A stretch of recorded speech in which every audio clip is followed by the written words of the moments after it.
అంటే ఇప్పుడు అధికం కలిగించింటాం కాబట్టి తిరిగి వచ్చిన తర్వాత దానికి సంబంధించిన శరీరం దానికి సంబంధించిన ఏరియాలో వచ్చి వాళ్ళకి ఏదో చెయ్యాలి. ఎవరికైతే ద్రోహం చేసినామో వాళ్ళకి మళ్ళీ మేలు చేయాలి తప్పదు. ఎవరికైతే కొట్టి తిట్టి ఏడిపించి చంపినామో అది మళ్ళీ మనం వాళ్ళ చేత తినాలి, ఆ తిప్పలు పడాలి. నిన్న మా స్కూల్ ఏం చేసినామంటే కట్లపాము బాకీ ఉన్నా ఎవరెవరితో కష్టపెట్టినా ఎవరెవరితో సుఖపెట్టాలా అనేదంటే ఒక ఏరియా ఉంటుంది. ఆ ఏరియా ఆపరేషన్లోనే తగిన జన్మే వస్తాయి. ఆడన మగన మంచిగన ధనికుడుగన పండితుడుగన మూర్ఖుడుగన కుంటోడుగన గుడ్డోడుగన అనేది మనం గతంలో చేసిన కర్మ నిర్దేశిస్తాయి. ఆ ప్రాంతంలో ఆ ఏరియాలో ఆ సంబంధంలోనే వస్తాయి, ఆ కథలే కలుస్తాయి. కాబట్టి ఆయన చెప్పేటప్పటికి అబ్బా ఇది చాలా క్లారిటీ ఉంది సార్ అన్నాడు హైదరాబాద్ ఆయన. నా కర్మ దాకా అంతకుముందే ఎప్పుడో చదువుకునేదండి ఈ విషయాలు. లేకపోతే నాకు కూడా డౌట్ వచ్చింది చెప్పడానికి. మన కర్మలకు భౌతిక కర్మలకు అనుకూలంగా జన్మ వస్తాయి, మానసిక కర్మలకు అనుకూలంగా పైన అనుభవిస్తాయి. మానసిక కర్మలకు అనుభవము పైన ఉంటాయి, శారీరకమైన కర్మలకు అనుభవం ఈ జన్మలో ఉంటాయి. మనకు శరీరం ఏది వస్తుందో దాన్ని బట్టి ఉంటాయి.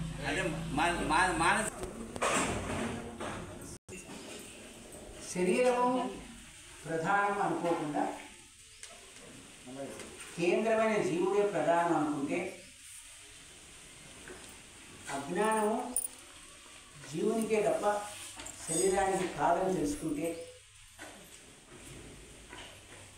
అజ్ఞానం కారణంగానే బంధం ఏర్పడుతూ ఉందని, జ్ఞానమే బంధ మోక్షణమని, అది కూడా జీవునికే అని, బంధము జీవునికే, మోక్షము జీవునికే, కష్టము జీవునికే, సుఖము జీవునికే. ఎందుకంటే చైతన్యము కేవలం జీవుడు మాత్రమే. చైతన్యం కాకపోయేదాన్ని ఇప్పుడు రాయికి కష్టాలు ఏముంటాయి, సుఖాలు ఏముంటాయి, ఆనందం ఏముంటాయి, సంతోషం ఏముంటాయి, దానికి ఏముంటాయి, ఏముండదు. కానీ శరీరం కూడా అట్లాంటిదే, జడం ఇది రాయిలాగానే. దీనికి కష్ట సుఖాలు ఏమి ఉండవు. కానీ కష్టసుఖాలు అనుభవిస్తున్నది శరీరానికి వెనుకల్లో ఉన్నటువంటి జీవుడు. కాబట్టి జీవునికి ఏం కావాలా ఇప్పుడు? కష్టం అనేది తెలియకుండా ఉండాలి, సుఖం అనేది తెలియకుండా ఉండాలి, బంధం అనేది తెలియకుండా ఉండాలి, మోక్షం అనేది తెలియకుండా ఉండాలి. అంటే వానికి జ్ఞానం కావాలి. మనకి ఏం కావాలా? జ్ఞానం. జ్ఞానమే మోక్షము, మోక్షమే జ్ఞానం, అజ్ఞానమే బంధం. ఈ నాలుగు కూడా ఉండేది ఎవరికంటే జీవునికి, అంతేగాని శరీరానికి కాదు. కాబట్టి బంధమోక్షం జీవునికే తప్ప శరీరానికి ఇంద్రియాలకు కాదు అని వీళ్ళు తేల్చి చెప్తారు. సూక్ష్మంగా ఈనాడు దాంట్లో ఉండి చదువుతారు. సాంఖ్యవాదాన్ని పూర్తిగా వ్యతిరేకించినారు వేదాంతులు. సాంఖ్యాన్ని పూర్తిగా వేదాంతులు వ్యతిరేకించడం అయింది. ఆ తర్వాత ఇప్పుడు దీన్ని తీసుకుంటున్నారు వైశేషికంలో వైశేషికులు అంటే కణాలు. వైశేషికంలో ఉండే ప్రధానం ఏంటంటే కణాలే. కణం అంటే ఏం తెలుసా? అణువులు. కంటికి కనిపించకుండా విడిపోయేది ఏదైతే ఉంటుందో లాస్ట్ పాయింట్, దాన్ని కణం అంటారు. ఇప్పుడు ఒక కాగితం తీసుకోండి, ఈ కాగితం తీసుకుంటాం యంత్రంతో, మన చేత కాదు. ఇప్పుడు 2000 3000 ముక్కలు అయింది ఈ పేరు. కంటికి కనిపించకుండా కూడా ముక్కలు ఉంటాయి. సూక్ష్మ దర్శనంతో చూస్తే, మన భౌతికమైన కళ్ళతో చూస్తే అది కనపడవు ఈ ముక్కలు. సూక్ష్మ దర్శనంతో చూస్తే కనపడతాయి. దానిని కణువు అంటారు. దాన్ని ఏమంటారు? కణువు. లేదా ఒక యంత్రంతో ఈ కాగితం చేయొచ్చు కదా. ఏ కాగితం అయితే అణువులుగా కణువులుగా పరమాణువులుగా విడదీయబడింది, వాటన్నింటినీ తిరిగి మళ్ళీ కాగితంగా చేయొచ్చు కదా. ఏదో యంత్రం ఉంటే చేయొచ్చు కదా. ఇప్పుడు ఆయన పేరు ఏం పేరు? వైశేషికులు.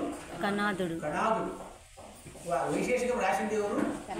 కణాదుడు. ఆయనకి ఇంకో పేరు ఏం పేరు? ఆయన ఏమంటున్నాడంటే ఈ జగత్తు పంచభూతాల యొక్క విస్ఫోటనం వల్ల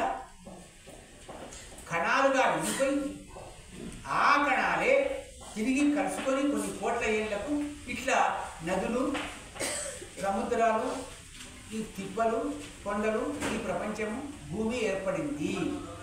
దీనికి ఎవరు కారణం కాదు అని వాళ్ళకి. ఇట్లా ఏర్పడడానికి ముందు ఒక విస్ఫోటన జరిగింది. ఒక విస్ఫోటన జరిగింది, శబ్దం ఏదో పగిలిపోయినట్టుగా ఎక్కడో.